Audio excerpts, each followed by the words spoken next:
Okay, so first, if you haven't already played the game Pragmata and you don't want anything spoiled, you should stop here, because I'm going to spoil a lot. Second, I want to state up front that I think Pragmata is a good game, but I'm somewhat critical, not so much of the game itself, but of what the game indirectly says about where society is headed. Many people today are discussing the infertility crisis, the division between men and women, and our inability to form long-term relationships that result in family formation.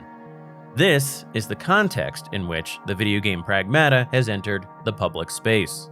The protagonist, Hugh, is a single, childless white male in his 30s. He's sent to investigate a communications blackout on a technologically advanced moon base called the Cradle. He and his team soon discover that everyone there is dead because of a rogue AI named Edis that oversees the facility. Edis then attacks and kills his entire team. Hugh survives the initial attack, but his spacesuit is punctured. Afterwards, a separate AI construct that looks and acts like an 8-year-old girl intervenes and saves him. She's part of an android series called Pragmata, hence the game's name. The android's actual designation is DI-03367, but Hugh names her Diana because that's obviously easier to say, and it humanizes her. What are you? I am DI-03367, a state-of-the-art pragmata created here at the Cradle. I possess basic life-saving protocols. Okay, that's enough. Mechanically, the game works to instill a strong father-daughter type simulation for the player. Hugh carries Diana on his back, and she assists him in combat. Not that daughters typically help their fathers in combat, but the mechanic builds off the male desire to protect the women and children in his life. Perhaps another way of looking at the mechanic is that it simulates carrying your child on your shoulders at an amusement park. Hold on to your hiney. My what? Like something out of an amusement park here. Where? I'll tell you later. But Diana is not exactly a passive participant here. The combat hinges on using her hacking ability to take down enemy defenses. You essentially have to find optimal paths along a grid-space puzzle to maximize the effects of various equipped items and perks.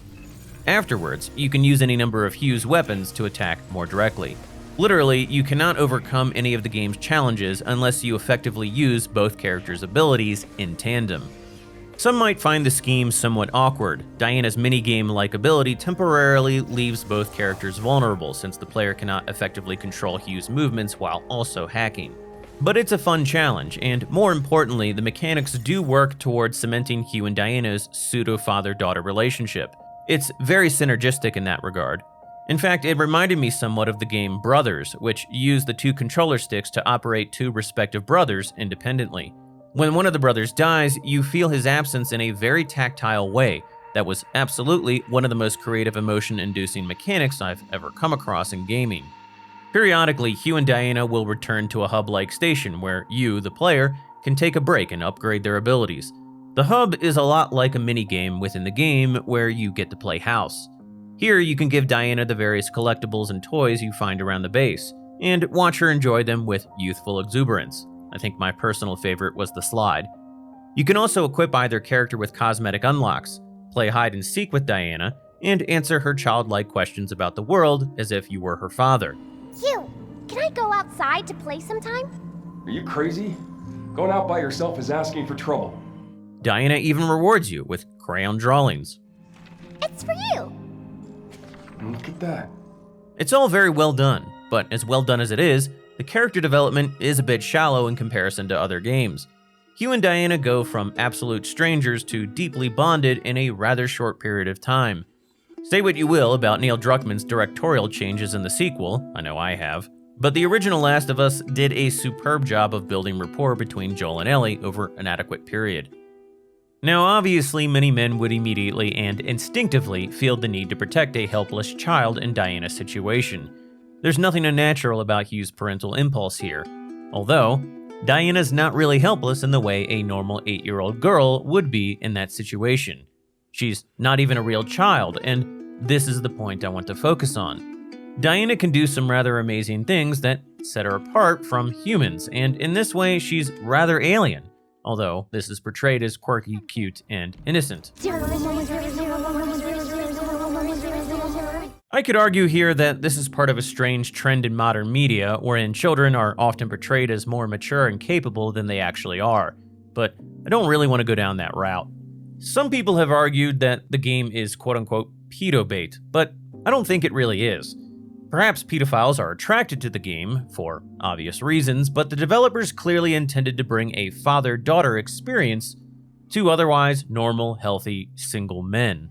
To the extent that Diana teaches Hugh anything, I think it's meant as a condensed experience of how fatherhood teaches men how to self-actualize and become fully developed men. I guess one can argue here, though, that it doesn't give an authentic fatherhood experience. Indeed, some people have done this. Something, you're not up late at night changing diapers or dealing with calls from school about Billy not being able to sit still in class.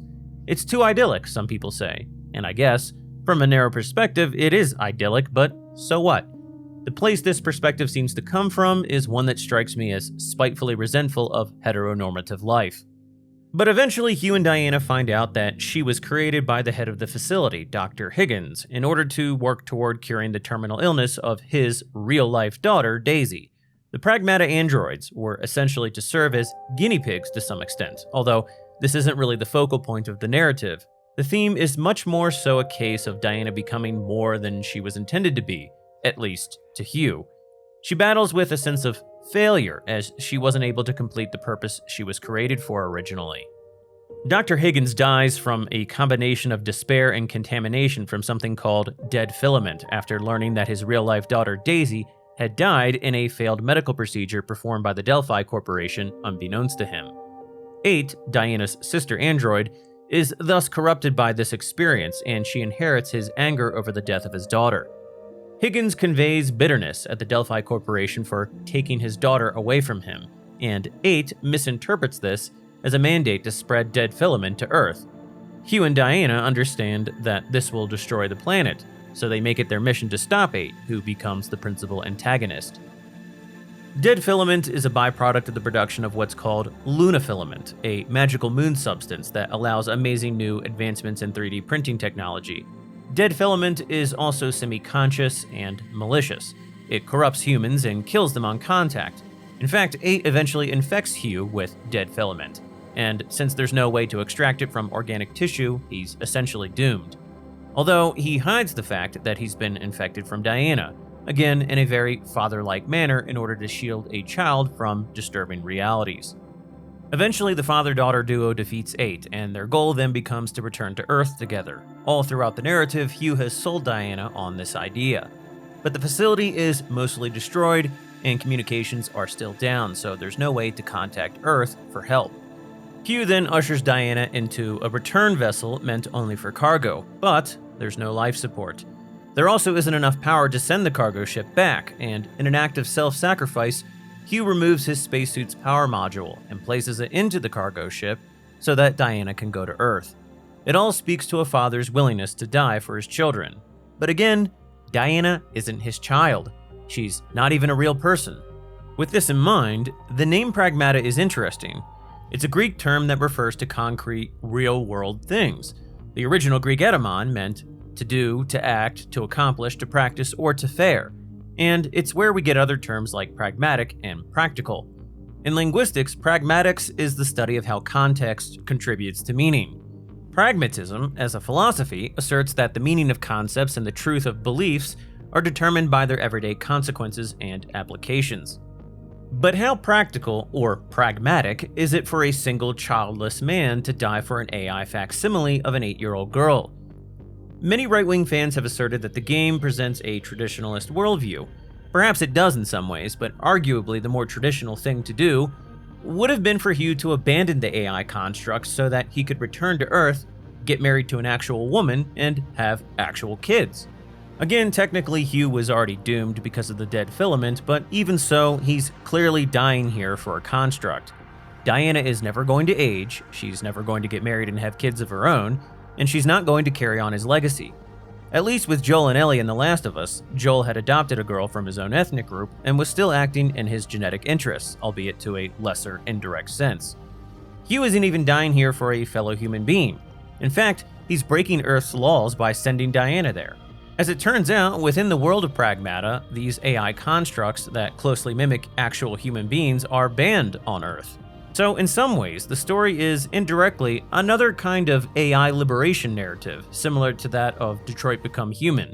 Again, Diana often expresses concern that she's failed and isn't a real person, and Hugh does everything he can to prove her wrong. You just gonna stay here when this is all done? What do you want? I want to go to Earth. One can argue that Hugh and Diana's relationship was somewhat practical or pragmatic in the context, but this doesn't mean Diana was real and that Hugh needed to die for her. In this way, the Pragmata are rather problematic, and one can see why maybe Earth would have outlawed such creations in this proposed timeline. Being a Japanese game, Pragmata made me think of their herbivore male phenomenon, wherein men with no social lives date digital girlfriends. It's all part of a broader trend of people there raising digital pets and kids. The West isn't all that different today with games like The Sims. We even simulate mowing lawns and power washing now. Practically everything is a simulation, and the fact that in Pragmata, the player takes on the role of a fictional digital man raising an AI construct gave the game an Inception-like quality. Now, I'm not saying that simulations are all bad. Video games, films, books, they're not inherently problematic, but they can get out of control, perverse, and most importantly, they can end up as replacements rather than supplements for actual life experiences. In this way, Pragmata reminds me somewhat of the cave allegory in Plato's Republic. Prisoners who've spent their entire lives inside a cave are restrained such that they can only see a single wall. Behind them, there's a fire casting shadows of puppets and other real objects. The prisoners, however, are unaware of the fire and the puppets, and for them, the shadows are the only things that are real. Hence, their view of the world is limited and distorted. Thus, the prisoners' experience here with shadows can somewhat correlate with modern society's experiences with AI. Oh, you don't like real girls. Clearly, Hugh has not been a prisoner his entire life, and he knows what a real human is. But Diana is a shadow cast of Dr. Higgins' daughter, Daisy. She's not real. The same can be said for AI personalities in general. They're shadows cast of composite data of real-life interactions. Again, this is the lens through which I view Pragmata. It's not a bad game. I might even say it's a great game. But while it's not meant to be subversive or malicious, it does reflect the times, and the times are, well, kind of bad. Increasingly, we're all living online, fertility rates are in the toilet, younger people are dating less and turning more to digital facsimiles.